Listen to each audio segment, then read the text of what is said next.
대표님 반갑습니다. 아, 네, 안녕하세요. 새롭네요, 또 여기서 보니까. 네, 미래를 읽으시는 분입니다. 네, 여기는 최진곤 대표님 사무실이고요. 네. 네, 개포동에 위치한 네. 중개사무소. 네, 맞습니다. 오픈을 네. 축하드립니다. 네. 사실 이제 오픈보다는 이제 이전인 거긴 하죠. 이전. 네, 이전이긴 하죠. 왜냐면 마곡에 사무실이 있었는데, 마곡에는 이제 2층에 있다가 네. 지금 이제 1층 사무실로 옮겼어요. 그래서 네. 이제 여기서 근무하고 있습니다. 시작하기 전에 제가 네. 계약서를 봤는데 진짜 많이 올랐다. 네네. 18년, 19년에 그때 후랭이TV에서 말씀하셨던 지역들 하남이라든지 하남 OP라든지 마피 뜬 것들 맞아요. 그때 말씀하셨던 거 네, 그것도 있었고 그다음에 김포 아파트 네. 많이 올랐던데요 진짜? 네, 맞아요. 네. 네. 그리고 또 운정도 있었고 파주. 네, 파주도 있었고 그다음에 또 간간히 또 마곡이라든가 은평뉴타운이라든가 또 하남 미사에 또 하남 미사가 좀 이렇게 추춤 전세가 때문에 19년에서 20년도에 좀 전세 추춤할 때가 있었어요. 그래서 그때 또 전략적으로 들어갔던데도 이제 굉장히 괜찮았고 그다음에 이제 계약서에 없었지만 이제 분양권 같은 경우 옥정이라든가 이런 거는 이제 또 이제 미분양 물건이었기 때문에 이제 그런 데도 많이 있었고. 그러니까 전반적으로 사실 이제 계약서 이렇게 보여드렸잖아요, 이만큼. 근데 네. 이제 진짜 하나도 다 올랐다. 물론 시장이 워낙 좋기도 했지만은 굉장히 좋았다. 그래서 제가 아까 좀 약간 자랑 반 비슷하게 보여드렸죠. 네. 대표님 돈 많이 버셨을 것 같은데. 네, 저도. 계약서 많이 쓰셨죠? 근데 계약서도 많이 썼는데, 사실 지금 보니까 저도 자산이 불어난 게 더 크긴 해요, 사실은. 그러니까 계약서 쓴 거보다. 그러니까 네. 제가 항상 이 뒷바퀴를 강조하는 게, 네. 아무리 계약서를 쓰고 해도 자산 불어나는 걸 못 따라가는 것 같아요. 그래서 이 뒷바퀴 투자가 상당히 중요하다. 그래서 자산이, 저도 이제 계약서 쓴 것도 물론 있지만은, 그보다는 이제 또 자산이 불어난 게 훨씬 더 크다. 네. 어쨌든 뭐 계약서 써서 또 회사 매출에 또 오른 것도 있죠. 거래량이 완전히 급감하면서 네네. 대출 규제다, 금리 인상이다, 어쩐다 하면서 지금 네네. 완전히 얼어붙은 심리가 네네. 아직도 회복은 안 되고 있는 상황인데요. 맞아요. 네. 좀 어떻게 보고 계세요, 요즘 분위기? 그러니까 저도 그때 왜 후네TV에서 말씀드렸듯이 약간 좀 고점 같다. 그때 한번 그런 얘기 한 적이 있었어요. 그래서 좀 당분간 좀 보합이라든지 좀 하락할 여지도 있다고 제가 말씀을 드렸던 것 같고 한번 찾아보시면 그런 내용들 다 있을 거예요. 그래서 시장이 뭐 항상 좋지만 않고 또 이렇게 또 기복이 있는데 제가 볼 때 지금 시장은 전반적으로 이제 관망세가 이제 있다. 왜냐하면 지금 대선도 있고 또 이제 규제가 또 어떻게 대선에 따라서 이제 규제 철폐라든가 아니면 새로운 규제가 생기든가 이제 변곡점이 있잖아요. 그다음에 지금 시장이 좀 얼어붙은 이유가 이제 대출 규제, 아예 대출이 안 나오는 부분, 이런 부분도 있고, 그다음에 금리가 계속 오르고 있어요. 그러다 보니까 좀 그런 부담감이 있기 때문에 그런 게 이제 좀 관망세이지 않겠나 이런 시장을 보고 있는 거고, 저는 이제 대선 끝나고 나면은 저 시장의 향방이 좀 이게 좀 판가름 날 것 같은데, 대선 결과에 따라서 거기에 따라 또 정책도 나올 계획인 거고. 그래서 좀 더 봐야겠지만은 그때 이후로 또 이제 좀 변곡점이 생기지 않을까. 그래서 지금 섣불리 판단하는 건 좀 이를 것 같고요. 대선 전과 후를 좀 비교해서 좀 판단해야 될 것 같은데, 근데 이제 예상 시나리오는 좀 본인들이 만들어야 돼요. 그러니까 만약에 이재명이 당선이 된다면 어떻게 될 것인가. 혹은 윤석열이 당선이 된다면 어떻게 될 것인가. 그 다음에 당선 가능성을 계속 견주는 거죠. 그래서 이거를 이렇게 될 거면 이런 식으로 되겠구나 이렇게 미리 예상을 하고 이제 시장에 참여하는 게 좀 올바른 해법인 것 같고. 네. 그리고 그 와중에도 제 생각은 지금 서울 수도권은 많이 올랐지만 지방의 신축 아파트라든가 분양권은 그렇게 많이 오른 건 아니에요. 제가 누차 말씀드리지만 그렇기 때문에 그런 지방의 분양권, 신축 분양권은 아직도 기회는 있다. 저는 그렇게 보는 거거든요. 그런 쪽으로는 아직도 시장에 기회가 있기 때문에 그건 시장이랑은 상관이 없다. 그렇기 때문에 왜냐면 워낙 저평가되어 있으니까 그래서 그런 거는 좀 전략적으로 좀 들어가는 것도 나쁘지 않겠다. 이렇게 생각하고 있습니다. 대표님은 지방도 그렇고 항상 이렇게 좀 새 거를 좋아하시는 것 같아요. 신축, 그렇죠. 구축, 갭 이런 거는 별로 이렇게 얘기를 안 하시는 것 같고 보통 신축이라든지 분양권 쪽으로 좀 많이 얘기하시는 것 같아요. 네, 그게 왜 그러냐면 저도 좀 많이 좀 생각이 바뀌었는데 그 전에도 말씀드렸듯이 그 힐스테이트 리버시티 같은 경우에 분양가가 4억이었는데 지금 한 10억 정도 하더라고요. 호가가 물론 기준이지만. 그리고 뭐 제가 갖고 있었던 뭐 28평, 29평도 3억 5천이 분양가인데 지금 한 8억 5천 정도 호가가 있기 때문에 그게 한 2, 3년 만에 한 5억 정도 오른 거예요. 근데 사실 구축이 5억 정도 오르긴 쉽지 않거든요. 구축이. 그러니까 왜 그러냐면 신축이 가격 탄력성이 훨씬 더 크다. 구축보다는. 그러니까 예를 들면 청주 같은 경우에도 물론 청주 구축 같은 경우에도 한 1억 정도 오르긴 했어요. 네. 근데 이제 이건 워낙 투자 금액이 1,000만 원밖에 안 되니까 그래서 1억 정도 오르긴 했는데 물론 똑같이 10배긴 한데 근데 김포 아파트도 신축 같은 경우에는 투자 자금이 3,500밖에 안 됐거든요. 3,500에서 5천 정도. 왜냐면은 분양가 3억 5천에 전세가 3억이었기 때문에 처음에 이제 계약금 3,500 내고 잔금 때 1,500만 내면 5천만 원이 근데 5억이 올랐으니까 이게 10배의 수익이거든요. 근데 그게 구축으로 갭투자로 10배를 내는 경우는 사실 굉장히 힘들다. 그리고 금액들이 5억이 아니라 몇천씩 오르는 거기 때문에 이걸 효과를 누리려면 여러 채를 해야 되잖아요. 여러 채. 근데 여러 채를 하면 할수록 그만큼 더 리스크가 있고 또 여러 채를 하면 할수록 또 양도세 중과라든가 이런 부분이 있기 때문에 또 이걸 매년 1년에 하나를 팔 수가 없는 게 또 두세 채를 팔면 이게 또 합산 과세가 되는 거예요. 그런 부분을 감안했을 때는 좀 더 신축이 좀 더 탄력적이고 훨씬 더 오르는 폭이 크다는 얘기고, 그 다음에 신축 같은 경우에는 또 요즘 가보시면 아시겠지만 커뮤니티라든가 수영장이라든가 이런 시설들이 도서관이라든가 굉장히 잘 돼 있어요. 그래서 제가 볼 때는 앞으로 이런 수요는 점점 더 몰릴 거다. 그래서 이런 신축들은 또 가격이 더 오를 여지가 있기 때문에 신축이 더 지금은 대세다. 이렇게 보고 있어요. 그러니까 기존의 구축과 신축이 완전히 패러다임이 지금 바뀌고 있는 추세인 것 같아요. 그러니까 옛날 아파트는 그냥 단순히 먹고 자고 하는 게 아니라 지금 신축은 거기서 이제 문화생활을 누리고, 뭐 이렇게 밥도 먹고, 조식도 먹고, 그죠? 브런치도 먹고, 그러니까 그런 식의 바뀌고 있기 때문에 최근 신축은 그런 투자 가치가 있다 이렇게 보는 거죠. 그래서 대표님이 집에서 안 나오시는군요. 그렇죠. 이게 신축이 좋은 건 알겠는데 네네. 이게 입주장 같이 겹쳐버리면 전세가가 네네. 낮아지니까. 낮아지기 때문에 돈이 많이 들어가는 거 아니냐라고 네네. 생각하실 수도 있을 것 같은데요. 그러니까 이제 대부분 그게 이제 걱정했던 게, 그래서 사실 김포 투자하셨던 분들 좀 주저하셨던 이유가 거기가 워낙 공급 세대가 많다 보니까 그런 얘기가 많았어요. 그러니까 입주 물량이 많아서 거기 가격이 오르기 힘들다. 근데 실제로는 사람들이 신축이 생기니까 또 전세가가 물론 이제 주변보다 좀 싸게 나오긴 했지만은 사람들이 이제 주변에서 다 몰려오는 거예요. 몰려오다 보니까 생각보다 입주장 다 마무리됐거든요. 지금 김포 공실 하나도 없거든요. 그러니까 그 많은 세대가 다 들어찬다는 거고, 그 다음에 강서구에서도 서울에서 이제 전입이 오는 거니까, 그러니까 신축은 오히려 그런 수요를 빨아들인다. 그렇다고 하면은 오히려 그런 입주장이 있다고 하면은 이 신축 아파트보다는 구축 아파트들이 전세를 구하기가 힘든 거지, 오히려 신축은 그러니까 전세를 구하는 게 그렇게 어렵진 않더라. 그 예가 김포도 있었고요. 그 다음에 또 최근에 그 하남 미사 같은 경우에도 왜 그 강동구에 입주 물량 많아지면서 전세가가 갑자기 좀 이렇게 떨어진 적이 있었거든요. 근데 저는 그때를 오히려 미사 쪽이 투자 기회로 봐서 그때 이제 매입을 저희가 굉장히 많이 권해드리고 이제 했었는데, 그러니까 그런 거죠. 그러니까 사람들이 두려워서 이런 데 투자하면 안 된다 이럴 때 좀 과감하게 투자했더니 오히려 더 기회가 좋았던 것처럼, 그러니까 너무 그런 입주장 때 전세를 못 가면 어떻게 할까 이런 걱정해서 투자를 안 하는 것보다는 그래도 이제 신축이니까 그래도 수요가 있겠다 이런 생각을 하시고, 그 다음에 또 대안이 있는 게 뭐냐면, 조정지역 같은 경우는 대출이 안 나오잖아요. 비조정지역 같은 경우에는 대출이 나와요. 60% 70%가 나오기 때문에 만약에 전세 못 맞추면 그냥 일단 대출을 받아서 등기를 치면 돼요. 그래서 월세를 또 받으면 되거든요. 그러니까 전세를 내가 못 구하겠다. 그러니까 만약에 전세를 못 구한다 하더라도 내가 잔금을 치러버리고 좀 기다리면 되기 때문에 그런 거는 기다리고 나면은 또 완공이 다 되고 하면 또 가격이 이제 급상승하기 때문에 그런 전략으로 접근하시면 괜찮을 것 같다는 생각이 들어요. 그럼 요즘에는 지방 쪽 많이 좀 보라고 맞아요. 말씀하시겠네요. 네, 맞습니다. 그래서 저도 그런 쪽으로 좀 투자 포커스를 맞춰서 지금 하고 있고요. 지금은 제일 중요한 게 세금이 가장 관건이에요. 근데 뭐 조정지역에 여러 채 사더라도 양도세 중과되고 62, 70% 내고 나면 사실 남는 게 없기 때문에 지금은 비조정 지역의 분양권, 요게 제가 볼 때는 제일 괜찮다. 최근 트렌드는. 다 개인 명의로 하세요? 네, 개인 명의로 저는 하죠.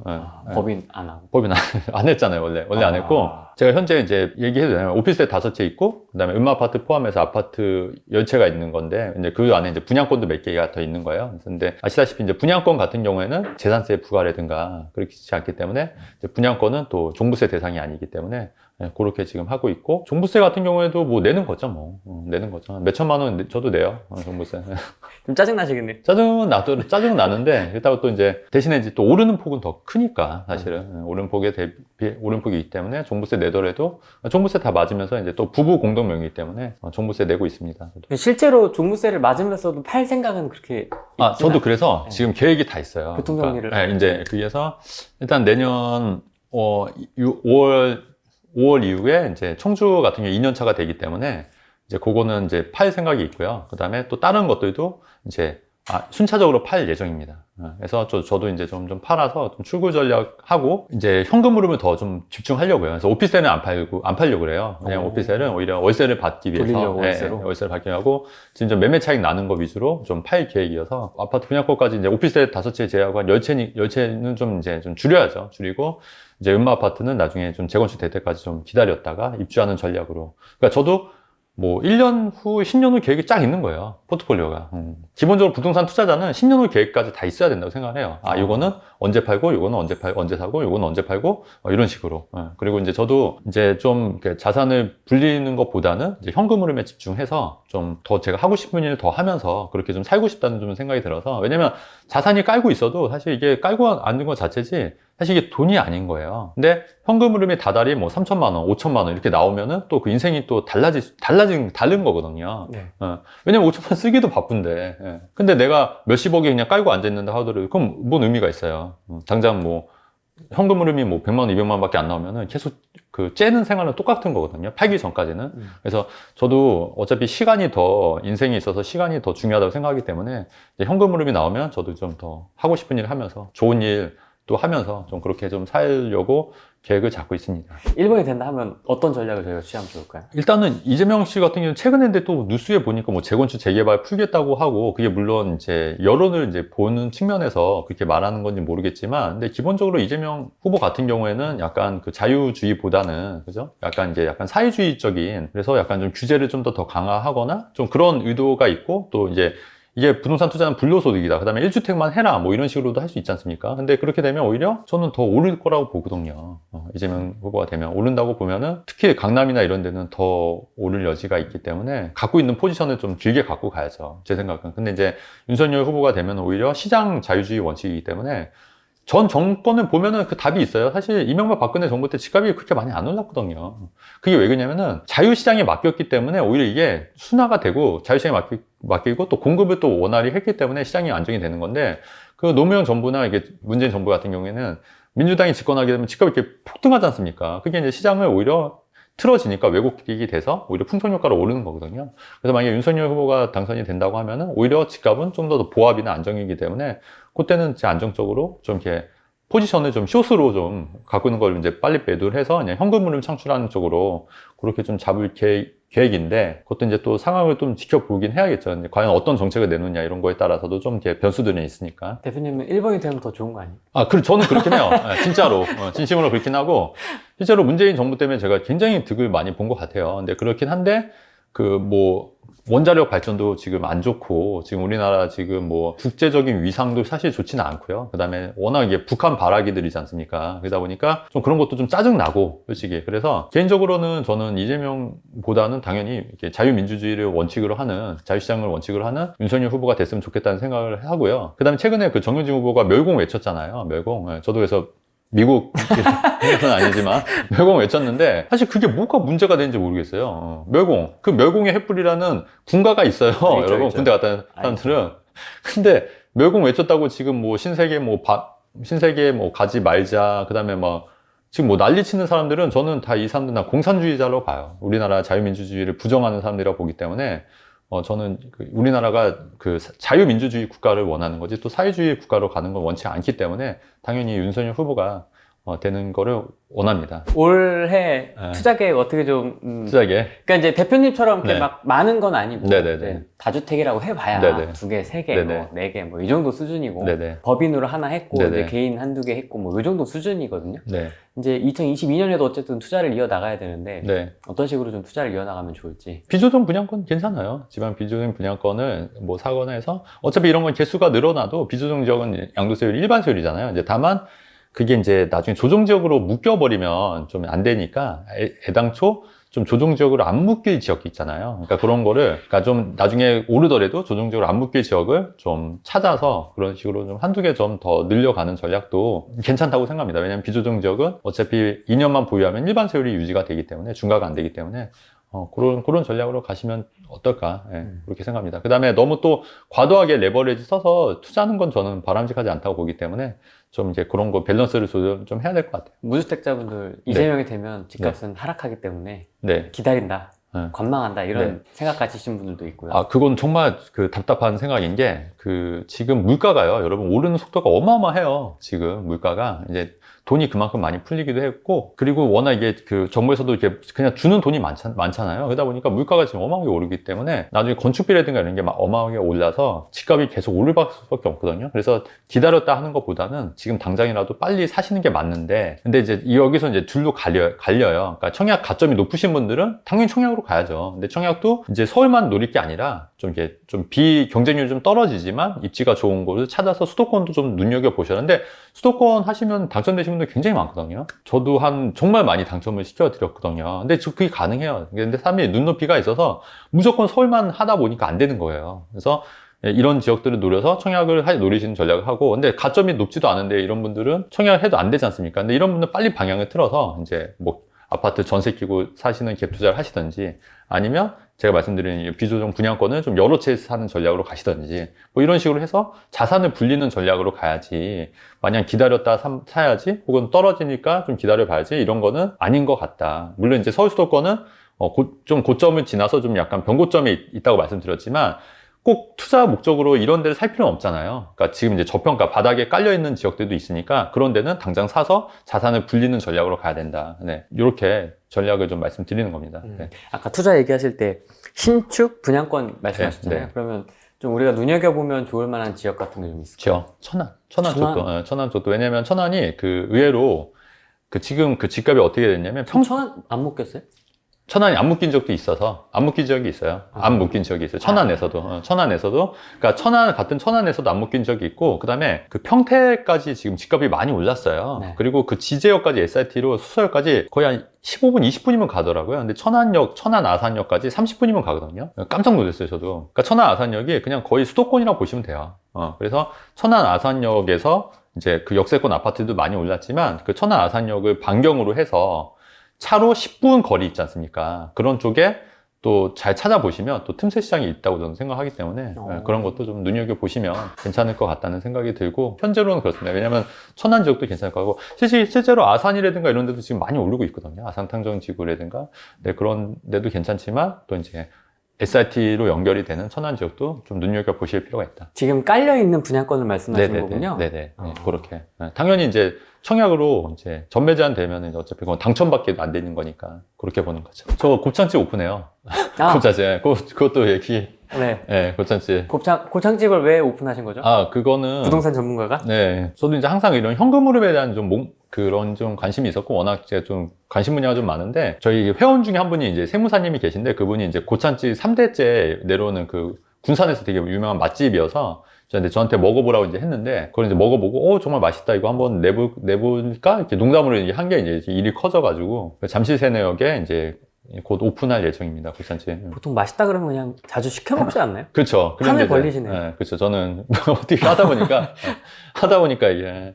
그러니까 사업도 지금 뭐 건물주 마블도 지금 사업화해서 지금 그래도 꾸준히 나가고 있거든요. 안정화됐죠. 안정화됐고. 그래서 근데 사업이 재밌는 것 같아요. 부동산 투자만큼 재밌는 것 같아요. 그러니까 예전에는 사업하고 싶어도 어떻게 해야 될지 몰라서 못했는데, 이게 부동산 투자랑 비슷한 것 같아요. 그러니까 부동산 투자도 잘 찾아보면 틈새를 찾아서 이게 투자하면 돈이 되듯이, 사업도 내가 잘 찾아보고 이거를 접목해서 연결해서 하면은 괜찮다는 생각이 들어서, 지금 요새는 좀 사업에 좀 더 재미를 느끼고 그쪽으로 좀 하고 있는 편이에요. 물론 이제 뒷바퀴 투자도 지금 계속 하고 있지만, 또 앞바퀴 굴리는 것도 열심히 하고 있습니다. 네. 앞바퀴가 엄청 커지신 것 같은데. 이제 구축을 하고 있는 거예요. 파이프라인을 구축하고 있고, 아직 커지는 단계는 아니고, 이제 그래서 초창기라고 해서 이제 이게 커지면 자유롭고 또 사는 거죠, 뭐. 아니, 근데 프로 창업러라고 해도 과언이 아닐 정도로 뭐 네. 이것저것 시도를 되게 많이 맞아요. 하시고, 또 그게 다 하나씩 다 이렇게 돼요. 메이드가 되면서. 맞아요. 건물주 마블 같은 경우에도 네. 정말 우려가 컸었는데. 맞아요. 이게 뭐지? 싶었는데 맞아요. 되게 이게 안착이 딱 돼서 대형마트에도 맞아요. 딱 이제 들어가서 맞아요. 안정이 됐고, 맞아요. 곱창집도 있고, 여기 중개사무소도 있고, 네네. 한데. 또 액세서리도 또. 네. 그것도. 사실 그 분야에 정통한 건 아니잖아요. 그렇죠. 그죠? 뭐 보드게임이나 디자인이나 그렇죠. 막 해야 될 게 엄청나게 많고, 곱창집만 하더라도 그렇죠. 맛이나 뭐 그런 그렇죠. 인테리어나 집기나 이런 거 세팅이라든지 네네. 챙겨야 될 부분들이 많은데 그런 걸 어떻게 좀 해결해 나가세요? 그러니까 그게 제가 보니까 모든 걸 혼자 하려고 하면 안 되더라고요. 그러니까 이게 전문가랑 협업, 아웃소싱. 그러니까 제가 갖고 있는 장점이 있고 또 다른 전문가가 갖고 있는 장점이 있지 않습니까? 그래서 그거를 협업하는 게 중요한 것 같아요. 근데 사람들이 뭐 동업하면 뭐 망한다, 스트레스 받는다, 뭐 이런 말도 많은데, 근데 그거는 한편으로는 내가 내려놓으면 돼요. 그러니까 내가 좀 더 손해볼 생각하고 서로 이렇게 도와가면서 하면 되더라고요. 사실 건물주 마블 같은 경우는 제가 디자인하고 이런 거를 뭐 모르지 않습니까? 그래서 그거를 전문가한테 맡긴 거예요. 일종의 전문가한테 맡겨서 저 아이디어가 있고 저는 이제 기획을 한 거고, 그거를 디자인화해서 제품을 만들고 또 이제 판매 루트 이런 것도 전문가한테 맡기고, 그러면서 저도 배우는 거지 않습니까? 그리고 이번에 곱창집도 이미 그 갖고 있는 그 노하우를 그냥 매칭해서 저는 이제 마케팅하고 기획하고 그다음에 자본 되는 것 뿐이에요. 그러니까 나머지는 저 위임하고, 저 사실 그런 부분 잘 몰라요. 어떻게 맛을 내고 제가 알 필요도 없고. 그렇죠. 제가 알 필요도 없지 않습니까? 이게 손질 해보셨어요? 곱창 손질? 할 이유가 없죠, 저는. 어차피 그 매니저를 쓰는 거기 때문에 저는 이제 자본 되고 마케팅하고 이제 기획하고 그게 이제 제 임무인 거예요. 그러니까 나머지는 당연히 이제 그럼 믿고 맡기는 거죠, 서로. 그렇게 하는 게 더 중요한 것 같다. 그러니까 여러분들 부동산 투자도 너무 어려워하지 마시고 저 같은 전문가 찾아서 맡기면 돼요, 어느 정도는. 물론 이제 본인이 결정해야 되는 거지만 그런 전문가를 충분히 이용하면은 훨씬 더 효율이 더 극대화된다. 그래서 실제 저희 회원분들도 저를 통해서 많이 극대화된 부분이 있거든요. 그러니까 대신에 이게 중요한 게 믿을 만한 사람한테 맡겨야 돼요. 믿을 만한 사람. 근데 그 믿을 만한 사람이 누구냐? 이제 그게 핵심이고 그거를 내가 판가름할 수 있는지를, 왜냐면 또 사기꾼도 많잖아요. 그러다 보니까 이 사람이 정말 믿을 만한 사람이냐 아니면 나랑 같이 상생할 수 있는 사람이냐, 이렇게 하면 되는 거고, 심지어 저는 곡차집도 할 때 계약서조차 지금 안 썼어요. 다 믿고 하는 거예요, 진짜. 아, 지인이에요? 네, 그럼요. 같이 하는 거기 때문에 저도 또 그 지인한테 엄청난 또 부동산 이제 도움을 좀 드린 부분도 있고, 그래서 서로 윈윈 하는 거고. 잘 되면 싸우고 안 되면 더 싸우고 그런 거. 근데 이제 그럴 필요가 없는 게, 제 생각은 동업도요, 그 여유가 있으면 안 싸우게 돼요. 근데 여유가 없는 상태에서 이제 이게 좀 잘 안 되거나 잘 되면 서로 이제 뭐 짜증이 나고 하는 건데, 그러니까 이제 동업을 하려면 본인이 여유가 있는지, 마음 심적으로, 그 다음에 이제 금전적으로 여유가 있는지. 근데 그렇지 않은 상태에서 동업을 하면은 반드시 싸운다. 근데 그냥 내가 여유가, 그냥 뭐 내가 좀 양보하지, 이런 마음으로 하면은 사실 싸울 일이 없지 않겠냐, 이렇게 생각하고, 건물주 마블도 사실 그랬거든요. 그래서 만들 때 뭐 팔리면 그만, 안 팔리면 그만, 그 다음에 원하는 그 금액대로 제가 그냥 다 드렸고, 그러니까 그런 것도 그렇기 때문에 사실 이렇게, 근데 그런 관계도 뭐 더 오히려 더 좋아졌고, 그런 것 같아요. 제가 대표님 보면서 느낀 거는 약간 그런 사람과의 관계를 되게 좀 잘 만들어낸다? 관계를 그쵸. 되게 유지를 잘 하신다? 약간 그런 느낌이 들더라고요. 그럼요. 그게 사실 전 재산이죠. 재산이죠. 그리고 저희 회원분들도 그렇기 때문에 저한테 제가 이제 투자해서 잘 되고 했기 때문에 또 저한테 든든한 지원군이 되신 거거든요.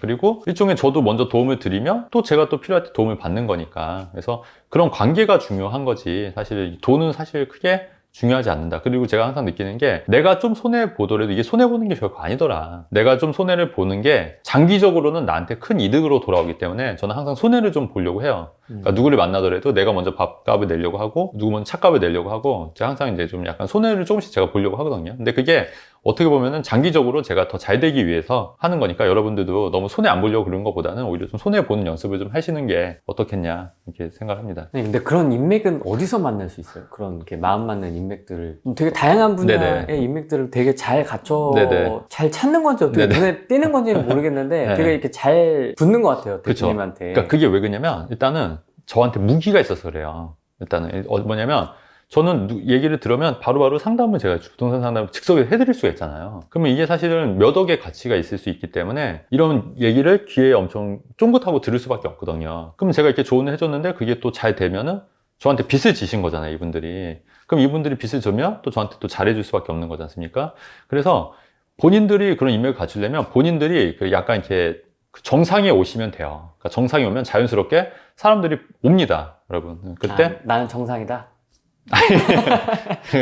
그 다음에 내가 사람들한테 도움을 줄 수 있는가, 어떤 도움을 줄 수 있는가, 그러니까 그런 자기만의 무기를 좀 만드시는 게 좋겠다. 그러니까 그 무기가 꼭 부동산 컨설팅이 아니더라도, 아니 또 다양하잖아요. 어떤 분들은 진짜 뭐 이렇게 칭찬이 잘하시는 분 있잖아요. 그게 막 가식적인 게 아니라 진심으로 칭찬하시면 그런 사람들을 계속 만나고 싶잖아요. 그 다음에 어떤 분들은 이렇게 항상 이렇게 미소가 너무 좋아서, 그런 것도 일종의 무기가 될 수 있는 거고, 또 어떤 분들은 이렇게 작은 선물 같은 거, 기프팅 것도 되게 자주 보내는 회원분들이 계시거든요. 근데 그런 분들도 제가 한 번 더 이렇게 생각하게 되는 계기가 되는 거잖아요. 아니면 뭐 때 되면 뭐 이렇게 생일 때 뭐 이렇게 챙겨주신다거나, 이런 것도 어떻게 보면 되게 작은 것 같지만 그게 이렇게 쌓이면은 굉장히 그 사람과 관계가 돈독해지는 그런 거잖아요. 이게 큰 건 아니지만 그래도 마음의 표시니까. 근데 그런 걸로 해서 본인만의 무기를 키우는 게 중요한 거죠. 쉽지 않은 한 해가 될 것 같습니다. 네네네. 2022년. 누가 되든지 간에 뭔가 아무튼 변화가 우리 또 변화를 싫어하잖아요. 그렇죠, 투자자들은. 뭔가 이렇게 이벤트가 발생하는 걸 이렇게 좋아하진 않는데, 끝으로 한마디 해주신다면. 네. 실제로 플레이TV 보시고 저한테 상담 받아서 오신 분들이 좀 몇 분 계세요. 근데 그분들이